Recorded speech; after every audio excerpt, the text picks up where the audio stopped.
You know me, I'm Daniel Kilburn, the founder of Emergency Action Planning and the author of Why Plans Don't Prepare You. And as always, I am very glad that you're here. Today, I want to talk about something that may sound simple on the surface, but carries a lot of weight once you really sit with it. And the phrase is this: what has been will be again. Now, I discovered that through Ecclesiastes chapters 1, verses 9 through 10. And it actually says, what has been will be again. What has been done will be done again. There is nothing new under the sun. Now, when most people hear that verse, and I know I was one of them, that sounds pretty pessimistic, almost depressing. Nothing new under the sun. But after a while, I've sort of come to a different conclusion, and I see it as a truth. I see it as one ever written about human nature. Because if you've lived long enough, if you've led people, if you've carried responsibility for others, then you have started noticing patterns. Now, the technology changes. Trust me, I've seen a lot of technology changes. The tools change, the language changes, but people don't change nearly as much as we would like to think we do. We still procrastinate. We still avoid the hard conversation. We still delay difficult decisions. And we still convince ourselves that the warning signs somehow do not apply to us. And then something happens: a cyber attack, a wildfire, a flood, a power outage, a financial crisis, maybe a medical emergency, or just a downright leadership failure. And then suddenly, what felt theoretical becomes very real. So from time to time, I get people to ask me, they go, Daniel, why do you keep repeating yourself? Because I do. If you've been following me, you've probably heard some of the same stuff over and over again. And so lately, when I hear this question, I kind of smile deep down inside because my answer is really pretty straightforward. I keep repeating myself because you didn't listen the first time. Now, some people might think, well, that's pretty blunt, Daniel. Good. Sometimes the blunt truth is exactly what leadership requires. During my time in the military, one thing we understood very clearly was this: you do not train once and call it a day. We're all ready to go. You repeat the training, you drill, you rehearse, and then you do it again. I say, but why? If I already know how to drive a car, why do I need to keep practicing driving a car? Well, every time you drive that car, you are practicing driving it, right? And the reason is because pressure changes everything. When the stress hits, people do not magically become better. They do not suddenly rise to some heroic version of the self because the situation got serious. No, under pressure, people fall back on what they know. They fall back on what they've practiced.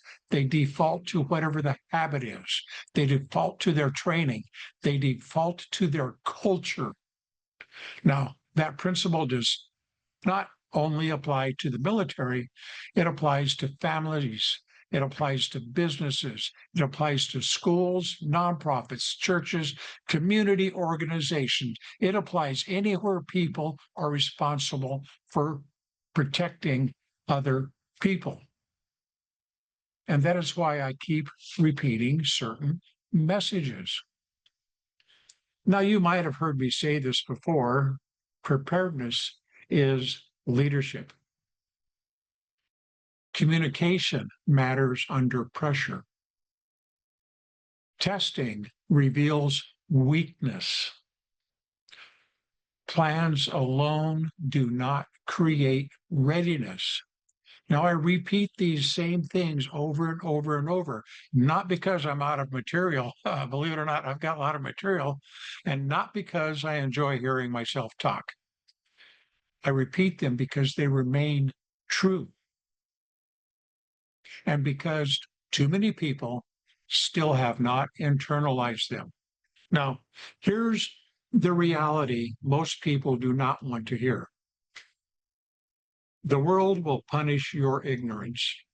It doesn't care how busy you thought you were. It doesn't care that you meant to do it next month. It doesn't care what your intentions are. Consequences will still arrive whether you like it or not. Now, that might sound harsh, but keep in mind, your emotional reaction has nothing to do with reality. Reality is not emotional. Reality is absolutely frigging indifferent to what you think, what you want, and what you feel. If your organization has weak communications, disruption will expose it. If leadership is unclear, disruption will expose it. If trust is weak, disruption will expose it because the pressure will reveal your weaknesses always. Now, that is one of the core messages in my recent book, Why Plans Don't Prepare You. Now, I wrote this book because I actually see too many leaders making the same dangerous assumptions. They believe because they have a written plan, we're prepared. No, you're not. A binder on a shelf does not make you resilient. A document does not create readiness. A compliance checkbox does not create capability. Keyword here, capability. Are you actually capable to do what's in your plan? There's only one way to find out, because real readiness is built long before disruption arrives. It is built in your culture. It is built in your habits. It is built in your communications. It is built in your leadership. And that brings us back to Ecclesiastes. God, I can hardly pronounce his name. The E guy. What has been will be again. Now, I believe Solomon understood something that we still wrestle with today. Human beings love novelty. I get it. That's where TikTok and Instagram are getting all their clicks and their follows, because there's something novel. Is there anything valuable? I don't know. We chase the newest platform, the newest software, the newest framework, the newest productivity tool, the newest AI system. Now, I am absolutely not against innovation. I've actually seen a lot of them in my life, and I applaud them because innovation can be absolutely powerful. But let me tell you something. No amount of technology will fix poor leadership. No software will solve avoidance. No app will create discipline. No AI tool will replace wisdom. Now, technology may improve the speed of things, but it does not automatically improve your judgment. And that's why, despite all of our advances, we continue repeating the same mistakes. History repeats itself because human behavior repeats itself. And unless we deliberately change our habits, our future will look a lot like our past. It is both sobering and empowering. Sobering because patterns are hard to break. Empowering because patterns can be broken. Families can become more resilient. Organizations can become stronger. Leaders can choose differently. You do not have to repeat the failures of those before you. But you must be willing to listen before disruption forces the lesson. And that is the hard part, not hearing the warning, responding to it, taking action. Build readiness now, not later, not someday, now. So you hear me repeat myself again next week or next month. Understand why? Because I will be repeating myself. And I'm not doing it because I have nothing new to say. I'm repeating myself because truth worth hearing is truth worth repeating. And I believe in what I do, so I will continue to tell you the truth about it. Because somewhere, someone still needs to hear it. Maybe for the first time, maybe for the 10th time. Maybe today is the day that it finally lands.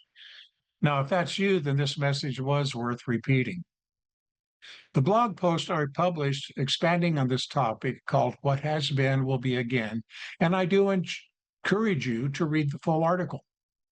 If this message resonates with you, I strongly encourage you to pick up a copy of my book, Why Plans Don't Prepare You, what real readiness looks like when leadership is tested. Because when disruptions come, and they will, people do not follow binders, they follow leaders. And preparedness is leadership. This is Daniel. Till next time, please stay informed and stay safe.